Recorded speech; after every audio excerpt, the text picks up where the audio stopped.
अपनी आखिरी वीडियो में हमने आपको बताया था कि क्यों परशुराम जी ने अपनी माता का वध किया था। आज इस वीडियो में हम आपको बताएंगे कि क्यों परशुराम जी ने 21 बार क्षत्रियों का विनाश किया।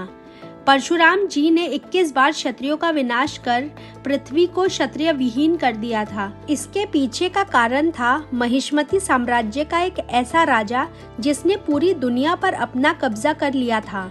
ये था कार्तवीर्य अर्जुन, जिसे सहस्त्रबाहु के नाम से भी जाना जाता था। माना जाता है कि कार्तवीर्य अर्जुन ने दत्तात्रेय जी की तपस्या कर उन्हें प्रसन्न किया था, जिससे उसे वरदान प्राप्त हुआ।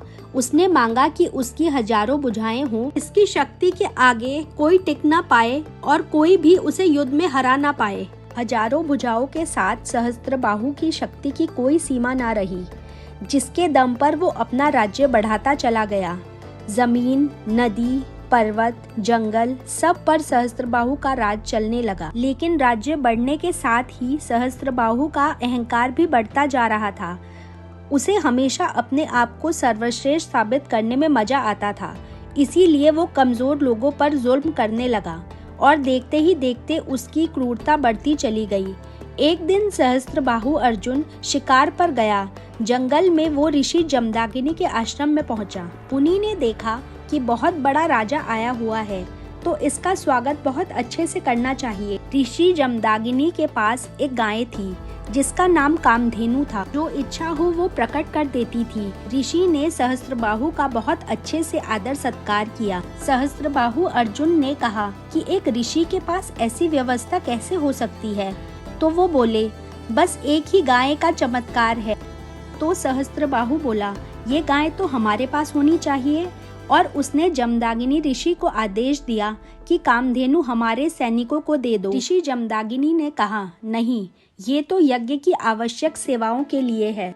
सहस्त्रबाहु ने कहा कि मैं एक बार कहता हूँ, दोबारा छीन लेता हूँ। सहस्त्रबाहु अर्जुन ने आदेश दिया कि कामधेनु को बंदी बनाकर ले चलो। सहस्त्रबाहु अर्जुन बल पूर्वक कामधेनु को महिष्मतीपुरी ले गए। जब शाम को परशुराम जी आए तो आश्रम उजड़ा हुआ था। उनकी माँ ने बताया कि ये सारा का सारा दुष्कर्म सहस्त्रबाहु अर्जुन का है। भयानक फरसा लिए परशुराम जी महिष्मतीपुरी गए। सारे सैनिकों का विध्वंस करके सहस्त्रबाहु अर्जुन की हजारों भुजाएं सब काट कर गिरा दी और आखिर में उसका सर काट कर उसका वध कर दिया। सहस्त्रबाहु का अहंकार और लोभ ही उसकी मृत्यु का कारण बना, लेकिन उसके पुत्रों ने इससे भी बड़ी भूल की, जिसने उसके पूरे वंश को बर्बाद कर दिया। सहस्त्रबाहु की मृत्यु देख उसके सारे पुत्र वहां से भाग गए, लेकिन बदले की भावना ने उसे शांत रहने नहीं दिया। कुछ समय बाद उन्होंने अपनी चाल चली। मौका पाते ही उन्होंने ऋषि जमदाग्नि के आश्रम पर हमला कर दिया और उन्हें मार डाला। ऋषि जमदाग्नि के शरीर पर 21 घाव किए। अपने पिता की ऐसी दुर्दशा देख परशुराम जी के क्रोध की सारी सीमाएं पार हो गई। अपने प्रचंड क्रोध में परशुराम जी ने प्रतिज्ञा की कि वो कार्तवीर्य अर्जुन की 21 पीढ़ियों का सर्वनाश कर देंगे। जाता है कि परशुराम जी ने कार्तवीर्य अर्जुन के सारे बेटों को एक एक करके बड़ी बेरहमी से मारा था, सिवाय गर्भवती महिलाओं के। परशुराम जी ने सहस्त्रबाहु के सारे अंश को एक भयंकर मृत्यु दी। कहा जाता है कि भगवान परशुराम ने इतने लोगों को मारा था कि उनके रक्त से 5 नदियां बह गई थी। सालों साल, पीढ़ी दर पीढ़ी ये सिलसिला चलता रहा। परशुराम जी सहस्त्रबाहु की 21 पीढ़ियों को लगातार मारते रहे। धीरे धीरे उन्होंने बाकी के क्रूर, अधर्मी और अहंकारी क्षत्रियों को भी मारना शुरू कर दिया। माना जाता है कि उनका क्रोध इतना प्रचंड था कि उन्होंने धरती से क्षत्रियों को लगभग पूरी तरह खत्म ही कर दिया था।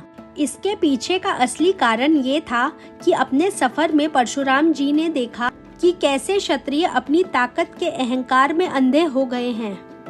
वे लोग आम लोगों पर जुल्म किए जा रहे हैं। परशुराम जी ने ठान लिया था कि वो किसी भी पापी क्षत्रिय को जिंदा नहीं छोड़ेंगे, और यही था परशुराम जी के जन्म का असली उद्देश्य। भागवत पुराण के अनुसार पापी और क्रूर क्षत्रियों से परेशान बेसहारा लोगों और ब्राह्मणों ने भगवान श्री विष्णु की आराधना की थी। तब भगवान विष्णु ने उनसे कहा था कि मैं जल्द ही एक योद्धा के रूप में धरती पर आऊंगा और पाप का विनाश कर धर्म की स्थापना करूंगा। अपने इसी उद्देश्य को पूरा करने के लिए भगवान विष्णु ने परशुराम जी के रूप में जन्म लिया। अगर मेरी वीडियो अच्छी लगी हो तो इसे लाइक, शेयर और सब्सक्राइब ज़रूर करें।